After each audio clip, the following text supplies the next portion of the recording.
Hi viewers, welcome to our channel. ప్రస్తుతం మనతో పాటు దాము బాలాజీ గారు సీనియర్ జర్నలిస్ట్ ఉన్నారు. వారితో ఒకసారి మాట్లాడదాం. సార్ నమస్కారం. నమస్తే. సార్, పహల్గామ్లో ఉగ్రదాడి తర్వాత జరుగుతున్న పరిణామాలు చూస్తే యుద్ధం జరిగే ఛాన్సెస్ ఉన్నాయని చెప్పేసి ఇప్పటి వరకు కూడా గత కొన్ని రోజుల నుంచి కూడా నడుస్తూ వచ్చింది ప్రచారం. అయితే ఇప్పుడు గత 3 రోజుల నుంచి కూడా చూసుకుంటే అసలు యుద్ధం అనేది ఉండదు అన్న వాతావరణం నెలకొంది. అంటే మోదీ గారు చేతులు ఎత్తేసారు, ఇక యుద్ధం అంటూ ఏమీ ఉండదని చెప్పేసి అని అంటున్నారు. మరి దీనికి గల కారణాలు ఏంటి? నిజంగా యుద్ధం జరగకపోయే ఛాన్సెస్ ఎక్కువగా కనిపిస్తున్నాయా? అటు జేడీ వ్యాన్స్ కూడా రెస్టైన్గా ఉండాలి ఇండియా అంటూ మాట్లాడుతున్నారు. మరి ఏం జరిగే అవకాశాలు ఉన్నాయి సార్ దీనిపైన? ఏ రోజో రేపు యుద్ధం వస్తుందన్న వాతావరణం ఇన్ని రోజులు చూసాము. గత 3 రోజుల నుంచి కొంత సైలెంట్ మెయింటైన్ అవుతుంది. ముఖ్యంగా గోధీ మీడియా అంటారు, గోధీ సంబంధించిన మీడియా అంతా కూడా యుద్ధాన్ని రెచ్చగొట్టే కార్యక్రమాలు ఆపేసింది. 3 రోజులుగా సైలెంట్గా ఉంది. ఓన్లీ తెలుగు మీడియా మాత్రమే రెచ్చిపోయి చేస్తుంది తప్ప మిగతా నేషనల్ మీడియా అనేది యుద్ధం జరిగే పరిస్థితి లేదన్నట్టుగానే మాట్లాడుతుంది. ఎందుకు సడన్గా మారింది, షిఫ్ట్ అయింది? మొన్నేమో పాకిస్తాన్ అతను ఎవరు, మన సమాచార శాఖ మంత్రి కూడా 24 గంటల నుంచి 36 గంటల్లో యుద్ధం వస్తుందని చెప్పాడు. అట్లాగే డిఫెన్స్ మినిస్టర్ కూడా ఖచ్చితంగా మాకున్న సమాచారం మేరకు ఇండియా త్వరలోనే అటాక్ చేయబోతుంది అని చెప్పాడు.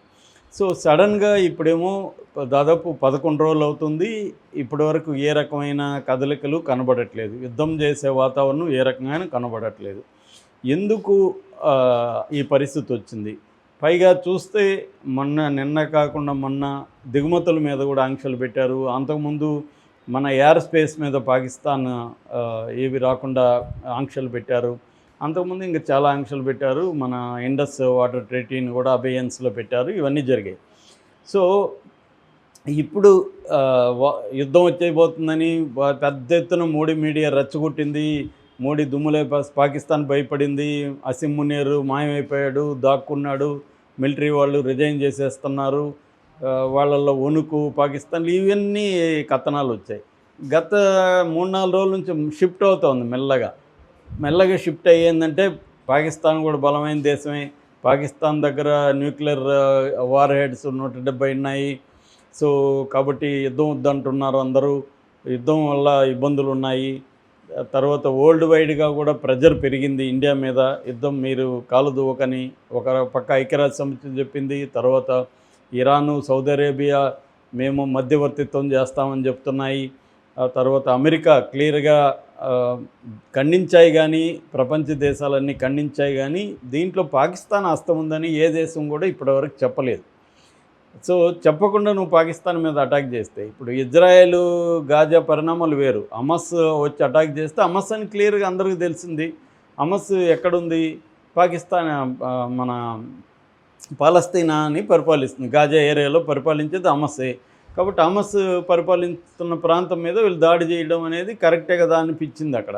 ఇక్కడేమో టెర్రరిస్టులు వచ్చి అటాక్ చేశారు. ఆ టెర్రరిస్టులు ఎవరు అనేది ఇప్పటివరకు ఇండియన్ గవర్నమెంట్ పట్టుకోలేదు, ప్రూవ్ చేయలేదు.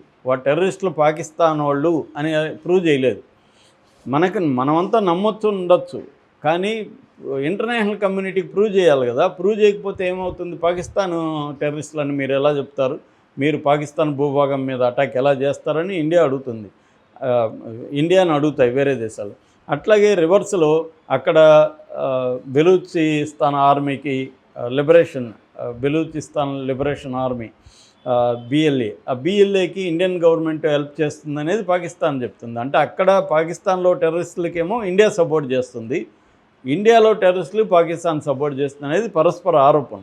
సో ఇవి ప్రూవ్ కాకుండా యుద్ధం అనేది జరిగితే ఒకసారి ఒక స్టెప్ వేస్తే వెనక్కి తీసుకోలేదు. ఒకసారి స్టెప్ వేస్తే వాళ్ళు ఇంకోటి చేస్తారు, వాళ్ళు చేసినప్పుడు మనం ఇంకోటి చేస్తాం. ఇలాగ అది ఎస్కలేటర్ ల్యాడర్లో పెరుక్కుంటూ వెళ్తుంది. అందుకని ఇప్పుడు మోడీ మీద ఉన్న ఆప్షన్స్ మెల్లమెల్లగా తగ్గిపోతూ ఉన్నాయి. మరోపక్క పాకిస్తానులో కానీ మీడియా చూస్తే మనం సోషల్ మీడియా విపరీతమైన మీమ్స్, జోక్స్ వేస్తున్నారు ఇండియన్ మీడియా మీద, ఇండియన్ మిలిటరీ దీని మీద అంతా. ఎందుకు వేస్తున్నారు? మరి వాళ్ళు భయపడాలి కదా. అదేం భయపడట్లా వాళ్ళు. ఎందుకంటే వాళ్ళు ఆల్రెడీ దరిద్రంలో ఉన్నారు, ఆల్రెడీ అట్టడుగున వాళ్ళ ఎకనామీ ఉంది, ఆర్థిక పరిస్థితులు దారుణంగా ఉన్నాయి. ఇంకో కొత్తగా వచ్చి మేమేం రాకపోతాం, మీకు కదా ఎక్కువ నష్టం, మీది డెవలపింగ్ కంట్రీ, మీరు 3వ ప్లేస్లోకి వెళ్ళాలనుకుంటున్నారు 5వ ప్లేస్ నుంచి ఆర్థిక వ్యవస్థలో. మీకు ఇప్పుడు యుద్ధం అనేది మీకు ఎక్కువ నష్టం చేస్తున్నాం, మాకేం చేస్తుంది, మేము కూడా ఫైట్ చేస్తాము. మీరు ఎట్లాగూ పెద్ద యుద్ధం అయితే చేయరు, ఎందుకంటే మా దగ్గర న్యూక్లియర్ వెపన్స్ ఉన్నాయి, మా దగ్గర మేము నో ఫస్ట్ పాలసీ అనేది మాకు లేదు, మీకుంది. అంటే ఫస్ట్ న్యూక్లియర్ వెపన్ వేయకూడదని ఇండియాకు ఉంది కానీ పాకిస్తాన్కి లేదు. పాకిస్తానే ఫస్ట్ వేస్తుంది. సో వాళ్ళ దగ్గర ఉన్న వేస్తే ఎవరు మళ్ళీ మనం కూడా వేయచ్చు, అది వేరే విషయం. కానీ ఫస్ట్ వేస్తే ముందు నష్టపోయేది మనం కదా. కొన్ని ఒకేసారి అన్ని సిటీల మీద ఒక 10 పడ్డాయి అనుకో, 10 సిటీలు పోతాయి, 10 సిటీలు చుట్టుపక్కల జనము పెద్ద ఎత్తున చనిపోతారు. కాబట్టి న్యూక్లియర్ వెపన్స్ ఉన్న దేశం మీద అటాక్ చేయడానికి ఎవరైనా కూడా వెనుకాడతారు. రెండోది, ప్రపంచ దేశాలన్నీ కూడా ఒకసారి ఇండియా పాకిస్తాన్ మీద అటాక్కి వెళ్తే అది అతిపెద్ద యుద్ధానికి దారితీసే అవకాశం ఉంది. ఎందుకంటే చైనా హెల్ప్ చేస్తుంది పాకిస్తాన్కి, ఈవెన్ టుర్కీ ఆల్రెడీ రెడీగా ఉంది, ఇరాన్ కూడా హెల్ప్ చేసే అవకాశం ఉంది. బంగ్లాదేశ్ మేము పాకిస్తాన్ వారు వస్తే ఈశాన్య రాష్ట్రాలని, ఇండియాలో ఉన్న ఈశాన్య రాష్ట్రాలను మేము పట్టుకుంటామని మొన్ననే అనౌన్స్ చేశారు. కాబట్టి సిచ్యువేషను పాకిస్తాన్ కంటే మనకే బ్యాడ్గా ఉంది, పాకిస్తాన్కి అనుకూలంగా ఉంది. అసీం మునీర్కి హ్యాపీగా ఉన్నాడు అసీం మునీర్, ఎందుకంటే కాశ్మీర్ ఇష్యూని ఇంటర్నేషనల్గా మళ్ళీ ఒక ఇష్యూ చేయగలిగాడు. తనకి దేశంలో ఇంతకుముందు వ్యతిరేకత ఉంది, ఇప్పుడు ప్రజల్లో కూడా తనకు అనుకూలంగా మారిపోయింది.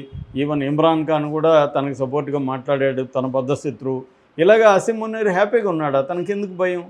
ఏం భయం లేదు. కాబట్టి ఈ నేపథ్యంలో మోడీ ముందున్న ఆప్షన్స్ ఏంటి? ఆల్ అవుట్ వార్ అయితే వెళ్ళలేడు. ఆల్ అవుట్ వార్ వెళ్ళడం అంటే న్యూక్లియర్ వెపన్స్లోకి వెళ్ళడం, అది వెళ్ళలేడు. లిమిటెడ్ వార్, కార్గిల్ లాగా లిమిటెడ్ వార్ చేయాలా. లిమిటెడ్ వార్ చేసినా కూడా ఇప్పుడు పాకిస్తాన్ గమ్మున ఉండే పరిస్థితి లేదు. సో లిమిటెడ్ వార్ కల్లా వెళ్లకుండా ఇంకేం ఆప్షన్స్ ఉన్నాయి? స్పెసిఫిక్ టార్గెట్స్ని కొట్టాలి. స్పెసిఫిక్ టార్గెట్స్ని కొట్టడానికి వాళ్ళు స్పెసిఫిక్ టార్గెట్స్ అక్కడ లేవు, టార్గెట్స్ అంతా ఖాళీ చేశారు. టార్గెట్స్ అంటే ఎవరు? టెర్రరిస్టులు. అక్కడున్న టెర్రరిస్టులంతా కూడా వాళ్ళు ప్రొటెక్షన్ మిలిటరీ స్థావరాల్లో పెట్టుకున్నారు.